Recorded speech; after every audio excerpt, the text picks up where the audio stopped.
We can start ना। या okay. So as a introduction तो मैं दे ही चुकी हूँ, इलाहाबाद से फर्स्ट वुमेन 1993 में। तो हमारे सीडीएस के एस्पिरेंट्स थे, सबसे पहला ही क्वेश्चन उन्होंने पूछा है कि मैम एसएसबी इंटरव्यू इतना हार्ड क्यों होता है? Good. Okay, SSB interview hard नहीं होता है। उसका आर्मी आप नहीं चूज करते हो, मतलब डिफेंस फोर्सेस को आप नहीं चूज करते हो। वो एसएसबी जो है ना, बना ही ऐसा है, आर्मी आपको चूज करती है। ये एक दुनिया में ओनली प्रोफेशन ऐसा है जो कि आप खुद चूज नहीं करके जा सकते हो। आपके अंदर क्या है, आपका एक्सरे हो जाता है दिमाग का basically. So that is what I'm saying. It is an X-ray of your personality, inner personality, जो आपके अंदर में है ना, आप उसको छुपा ही नहीं सकते हो। इसलिए हमें कठिन लगता है। बाकी एग्जाम्स में क्या है, आपके अंदर की पर्सनालिटी नहीं देखी जाती है। Okay ma'am. और दूसरा ये कि आप जब आर्मी में थे, मैंने जब आपकी बुक पढ़ी olive green to beauty queen, so मैंने रियलाइज किया कि शूज ना आपके लिए एक शूज नहीं है, एक इमोशन है। तो ये शूज स्टोरी क्या है? ओके, देखो, आर्मी में हर एक ड्रेस के साथ एक अलग टाइप का शू पहना जाता है। ठीक है। जैसे हम यूनिफॉर्म में, जब डे टाइम में यूनिफॉर्म में रहते हैं, ऑलिव ग्रीन यूनिफॉर्म में, उसमें एक प्रकार का जूता होता है जो कि ब्रोक्स कहलाते हैं। जब हम ड्रिल करते हैं तो ड्रिल बूट्स होते हैं।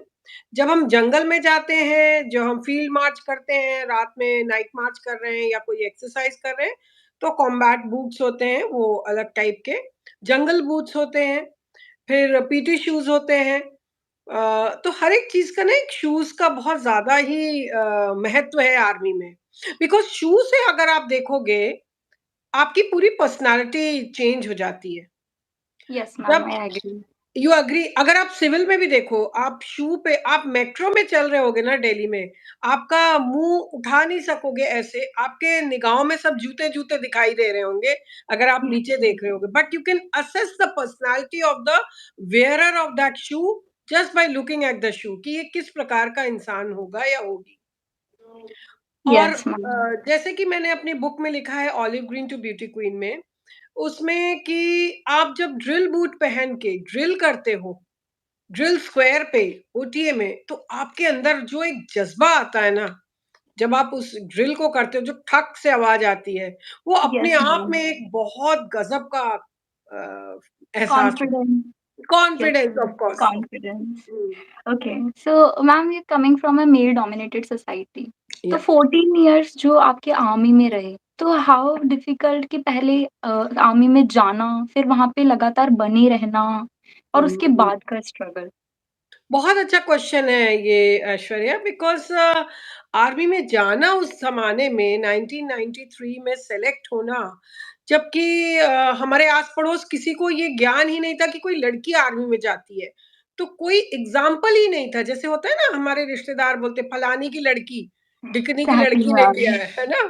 एक होता है ना छोटे शहरों में, लेकिन हमारे लिए तो ऐसा कुछ था ही नहीं। हमारे घर वाले, फादर ब्रदर, कोई बोल ही नहीं पा रहे थे कि किसकी लड़की गई है, कौन गया है, तो तुम किसका एग्जाम्पल तो कोई था ही नहीं। अब आप ऐसी जगह से आपको कन्विंस करना है, मुश्किल था। लेकिन जब आप ठान लेते हो कोई काम करना, मैं आपके ऑडियंस को यही बोलना चाहती हूँ, इम्पॉसिबल नहीं होता है। तो साम दाम दंड भेद, मतलब बहुत सारे पापड़ बेले, उसके बाद कन्विंस किया, एंड एसएसबी में गई।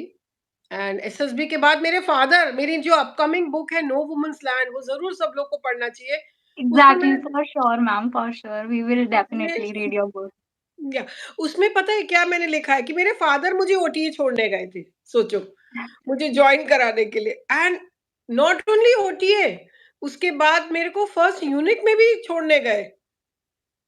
ही did not leave me alone even then also. तो थोड़ा तो मुश्किल तो डेफिनेटली था, बट ठीक है, आप डिटरमाइंड होते हो। और पता है, आपकी आंखों में एक सच्चाई होती है, और आपके व्यवहार में, एक पर्सनालिटी में एक डिसिप्लिन होता है। उसको देख के ना सारे फिर समझ जाते हैं कि हाँ भाई, ये तो बच्चा करेगा। उसके बाद जो आपको सपोर्ट मिला दैट वाज़ एप्रिशिएटेबल मैम।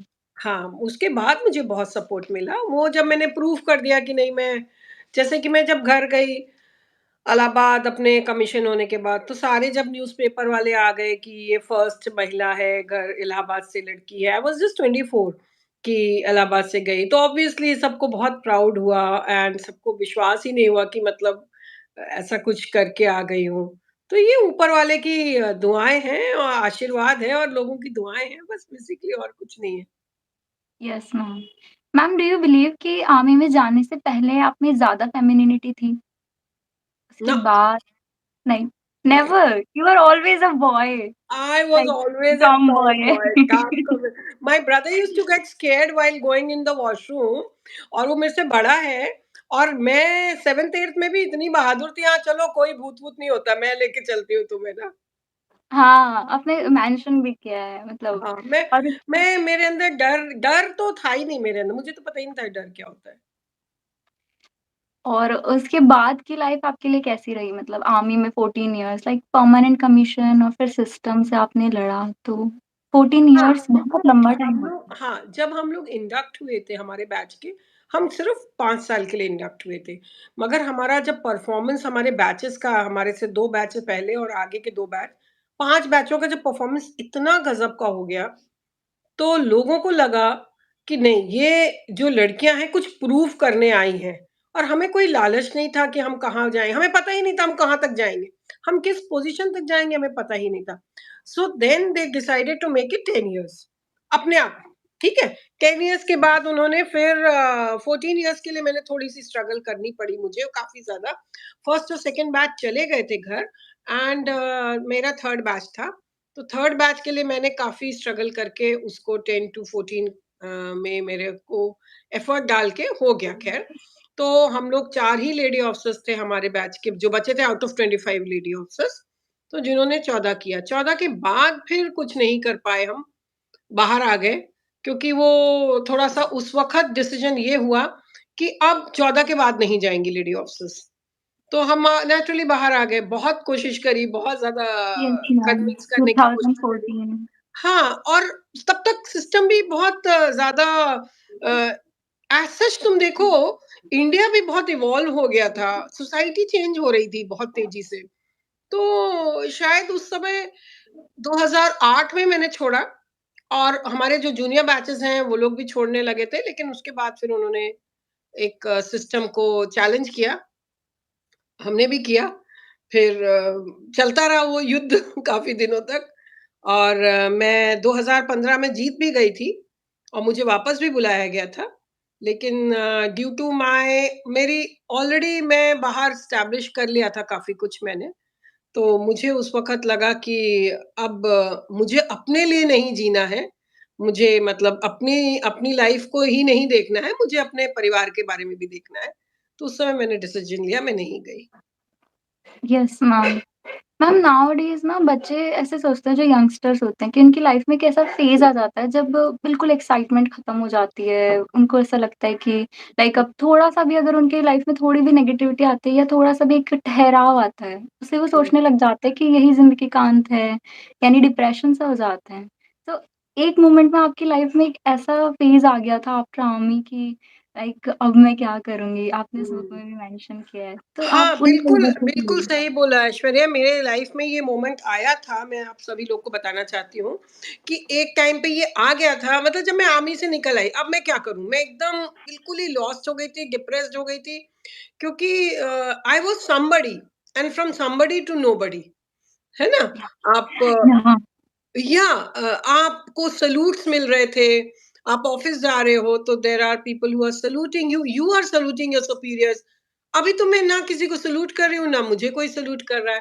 तो ये बहुत छोटी-सी चीज़ है, बट बहुत इम्पैक्टफुल थी मेरे लिए, मेरी लाइफ़ में बहुत ज़्यादा इम एंड सबसे बड़ी बात है, मैं इलाहाबाद की पहली महिला to go into the Indian army थी पूरी जगह में और मैं आज इलाहाबाद में ही थी 2014 2008 में, 14th year of my service में, मैं वहीं निकल आई। मतलब मेरे को वहीं छोड़ना पड़ा, तो वो मुझे बहुत ज़्यादा ही कष्ट हो रहा था। और सिविल में क्या था ना, सिविल में लोगों को नहीं पता था कि लड़कियों को केवल 14 इयर्स तक ही रखा जाना है आर्मी में, है ना? तो लोगों को पता नहीं था, तो मुझे लग रहा था लोगों को पता ही नहीं चलेगा कि मैं 14 में क्यों बाहर आ गई हूँ।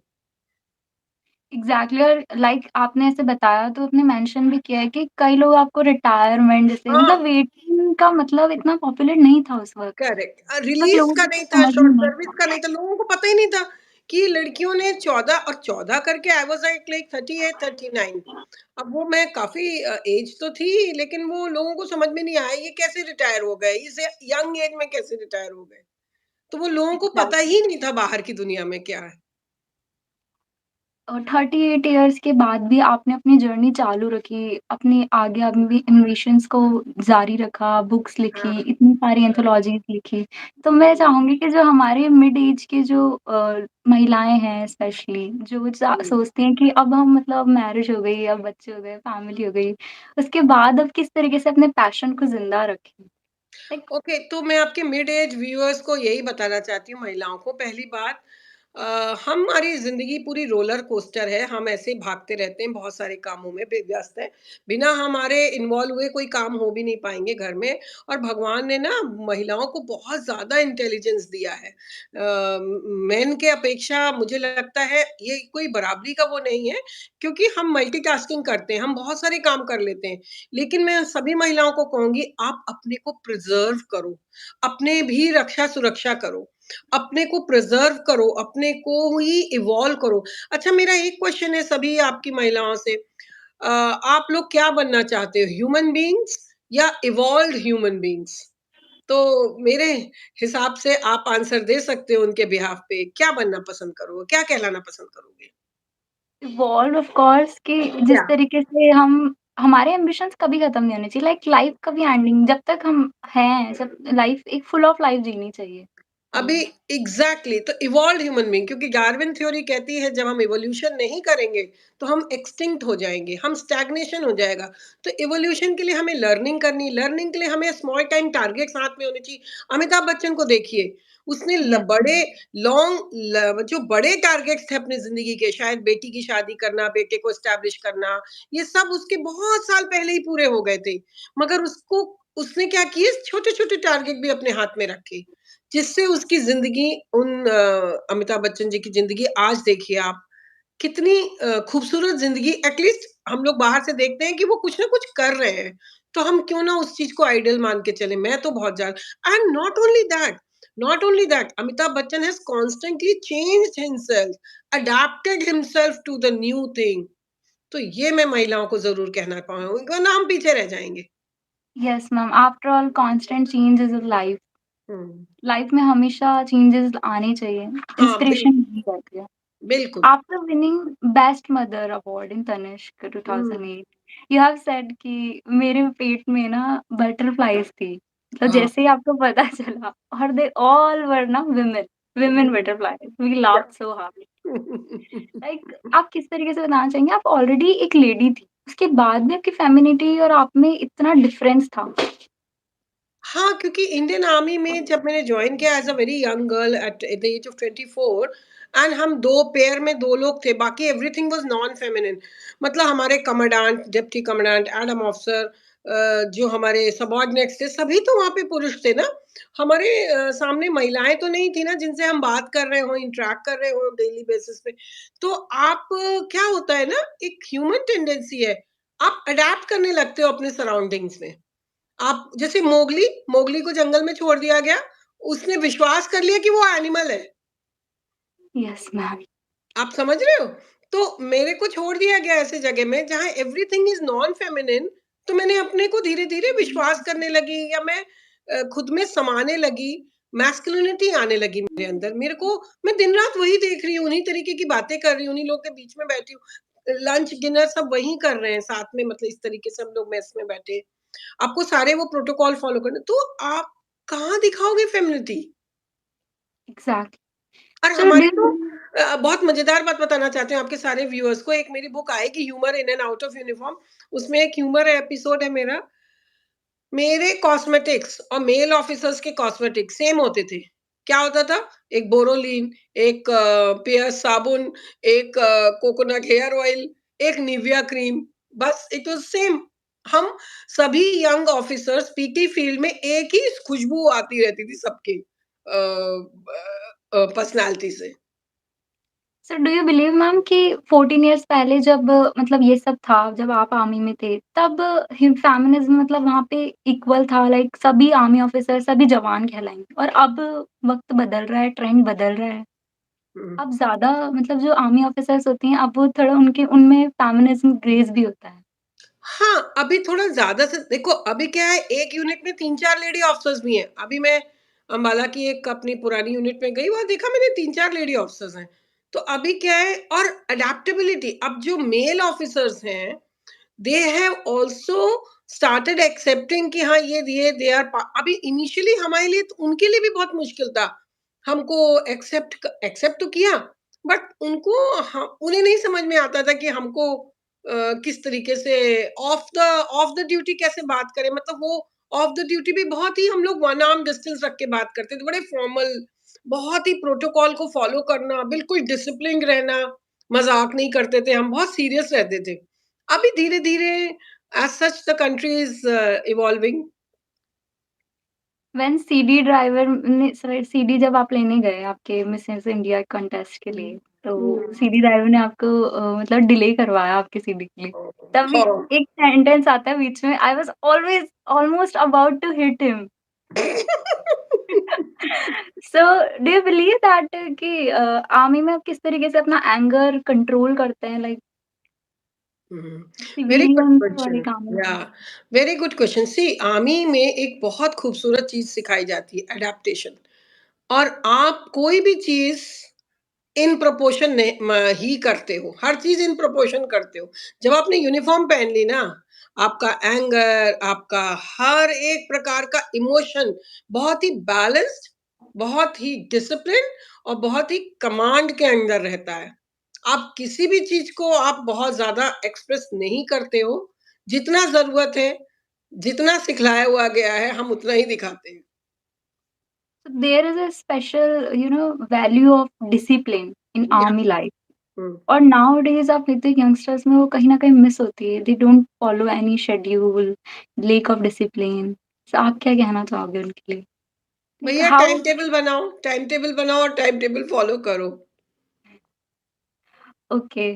सो एक क्वेश्चन था हमारे मतलब सीडीएस एस्पिरेंट से कि उनको ऐसा लगता है कि जो आर्मी में है, वो मेल और फीमेल का जो इक्वालिटी नहीं है सीट्स के लिए। नहीं नहीं देखो अब आप मेरे से बात कर रहे हो मैं तो 1993 में गई इक्वालिटी की बात तो मैंने कभी ये चीज ना तो मैंने छेड़ी है ना मैं इसमें विश्वास करती हूँ ना मैं वुमन कार्ड प्ले करती हूँ ना मैं victim card let's not even talk about all this हमारी काबिलियत है कैपेबिलिटी है तो हम वहां पहुंचेंगे और हमें पूरा हमारा सम्मान और जो हमारा मिलना चाहिए हमें मिलता है और मिलेगा alright ma'am. The next question is कि जब आप मिसेस इंडिया कॉन्टेस्ट कर रहे थे, तब आपको एक डाइट पे जाने के लिए बोला था और ऑलवेज़ आपके दिमाग में ये चलता रहता था कि मैं तो ऑलरेडी आर्मी से हूँ, हम लोग तो वैसे भी इतनी मेहनत करते हैं, इतनी रनिंग करते हैं इतना प्रॉपर डाइट लेते हैं। हम्म तो हम्म ये एक मतलब मिसेस इंडिया और ऐसे एक फोमो टाइप है कि हम आपको बिल्कुल स्लिम ट्रिम होना है, बिल्कुल स्किन हम्म फिट होना है। हाँ ये वहाँ जाके पता चला कि आपको वेट लूज़ करना है, आपको बहुत फिगर आपका शेप होना चाहिए, एक प्रॉपर टाइप का डिज़ायर्ड शेप होना चाहिए बॉडी का। तो फिर मुझे लगा कि ठीक है, ये इनकी दुनिया है, इनकी नौकरी के जो क्यूआर है या इनका जो स्टैंडर्ड्स है, वही है। हम उसको चैलेंज नहीं करते और मैं तो पता है सच्ची बताऊँ, मैं तो वहाँ गई थी सिर्फ़ how to regain back my femininity. मेरी जो वुमनहुड था, वो मैं उसको क्लोजली फील करना चाहती थी मैं मतलब मैं इतने पुरुषों के बीच में ही रहती थी तो यहाँ मैं जो 1 महीना महिलाओं के बीच में रही तो मुझे वो छोटी छोटी चीजों ने बहुत कुछ सिखाया बहुत कुछ दिखाया तो ठीक है मेरे को लगता था मैं मेरे को क्यों बोल रहे हैं फिटनेस के लिए लेकिन I think that is the way they bring discipline into their field okay, it's really hmm good ma'am. Hmm ma'am आप हॉरोस्कोप में बिलीव करती हैं? आप भी अपना हॉरोस्कोप चेक करती हैं और डेस्टिनी बिलीवर हैं। So hmm any message from our listeners? पढ़ो मगर उसको इतना ज़्यादा सीरियसली मत लो क्योंकि उसको कोई भी सीरियसली लेने का कोई मतलब नहीं है।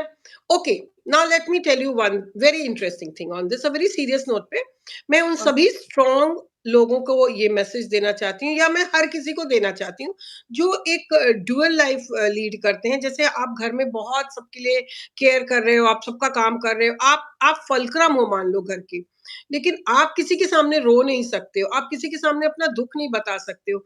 आपको लगता है अगर मैं बताऊंगा तो वो दुखी हो जाएगा और वो मेरे को अच्छा नहीं लगेगा, है ना? एक कई बार ऐसा होता है।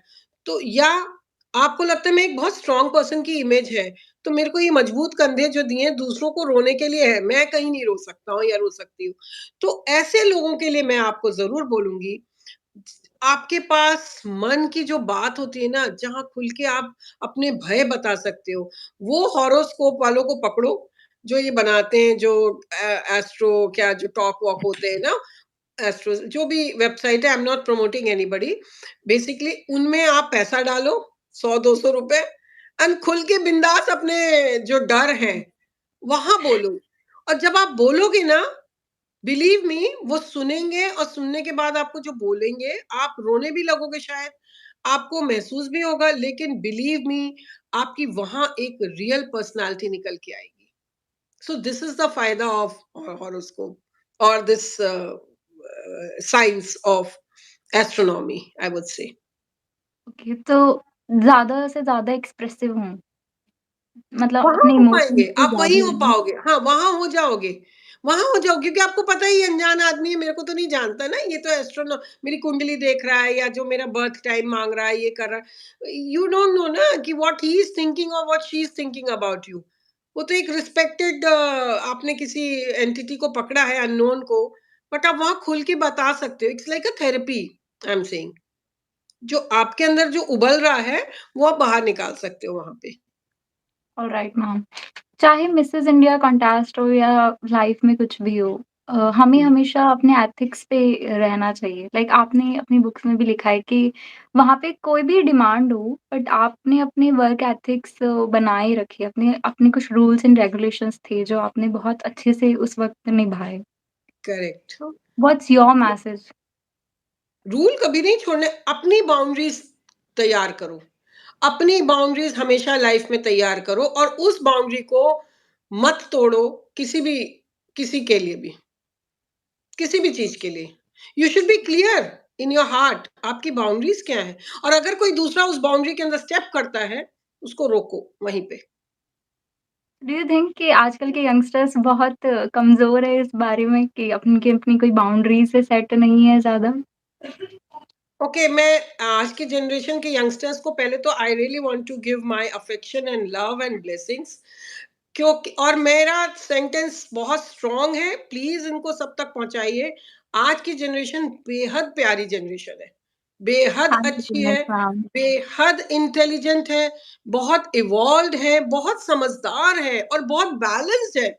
हमारे जैसे नहीं है हम, इतने बैलेंस नहीं थे अपने टाइम में। मैं बिल्कुल इस चीज का मैं गर्व नहीं लूंगी कि मैं बहुत बैलेंस थी और मेरे को सब आता था या मैं बहुत डिसिप्लिन थी। No, the today's generation is the best generation, I am telling you, best generation.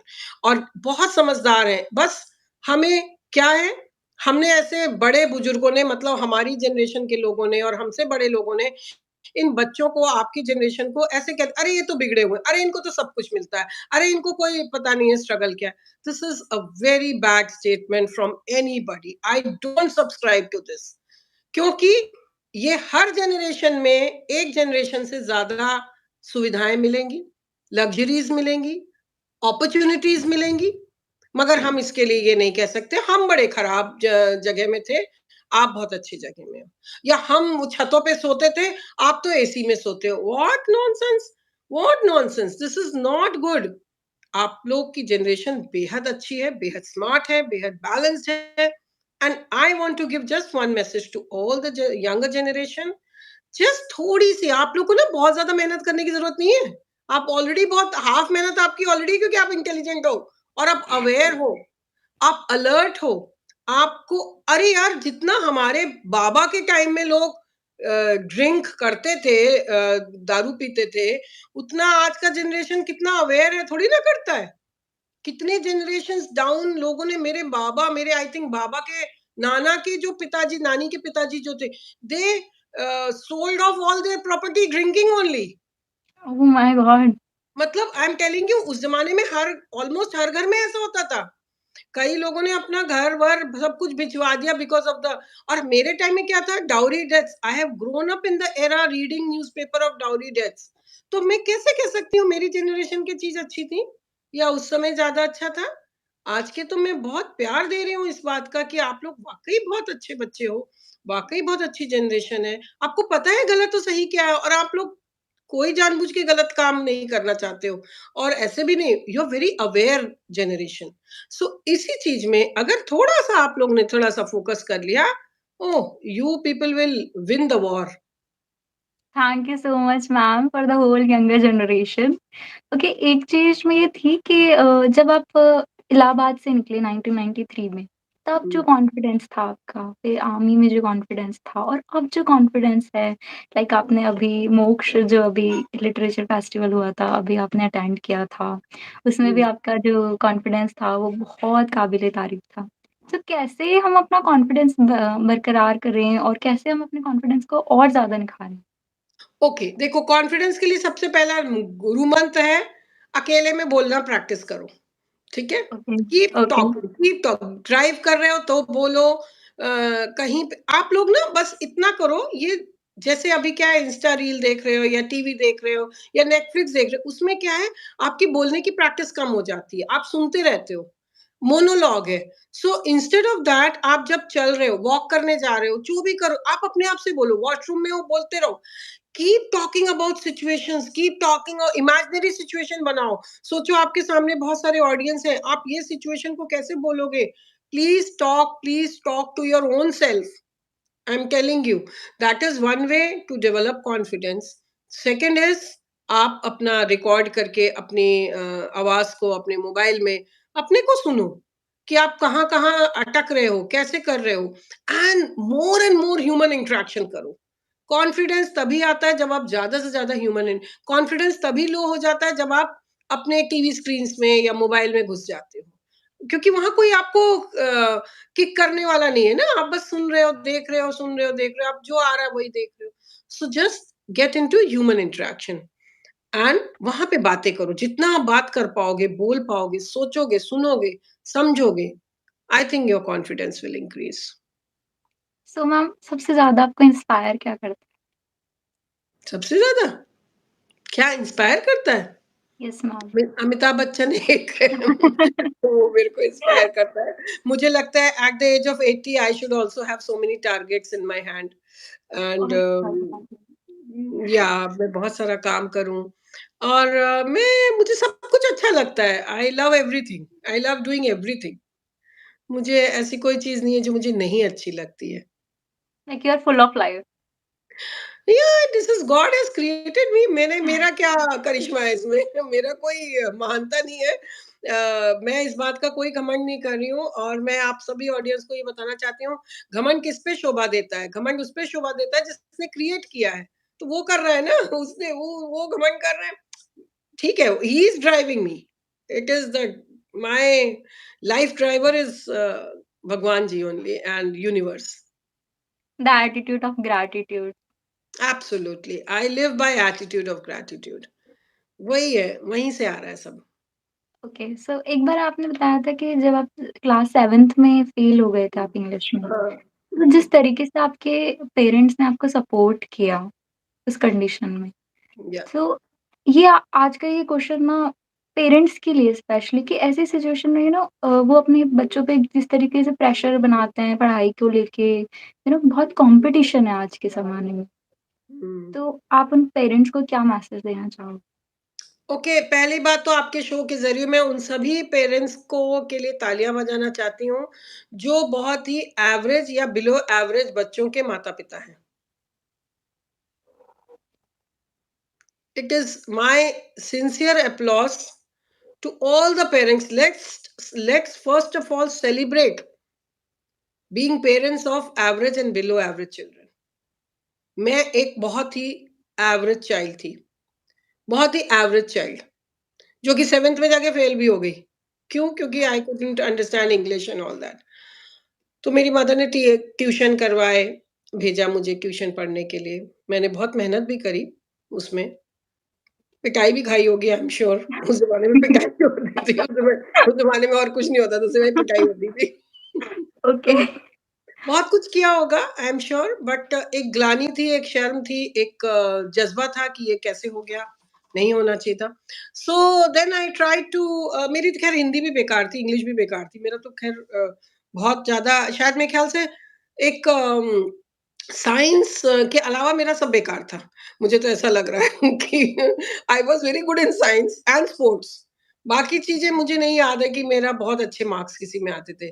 बहुत मैं मुश्किल से ही मतलब मैं पास हो पाती थी। So I was a very average child. अब मेरे पेरेंट्स को डेफिनिटली उस समय डिप्रेशन रहा होगा या सोच होगी कि ये क्या करेगी बच्ची, ये क्या करेगी लड़की, पढ़ाई क्या करेगी। अभी मेरे को पीएमटी में डाला उन्होंने 12th के बाद। ख़ैर मैं 7th के बाद फेल हो गई, दोबारा अच्छे मार्क्स आ गए, 9th में अच्छे आए, 10th में भी बहुत अच्छे आए, डिस्टिंक्शन आई मेरी इंग्लिश वग़ैरह में एंड 12th में भी अच्छे आए थे। आईसीएसई मैंने किया, आईएससी मैंने I was studying in a convent school. तो जब उसके बाद ये हुआ कि भाई बच्चे को उस ज़माने में डॉक्टर बनाते थे लड़कियों को, तो फिर पीएमटी की कोचिंग कराना, 1 साल ड्रॉप करा, मैं उसमें भी फेल हो गई। और फिर धक्का लगा लोगों को कि अभी ये क्या मतलब क्या होगा 12th के बाद, इसका तो कोई फ्यूचर ही नहीं है। तो मैं उन सभी माँ-बाप को बताना चाहती हूँ जिसको मेरे माँ-बाप को भी नहीं पता था क्या बनूँगी, बट आज आप देखो मैं आपके सामने हूँ।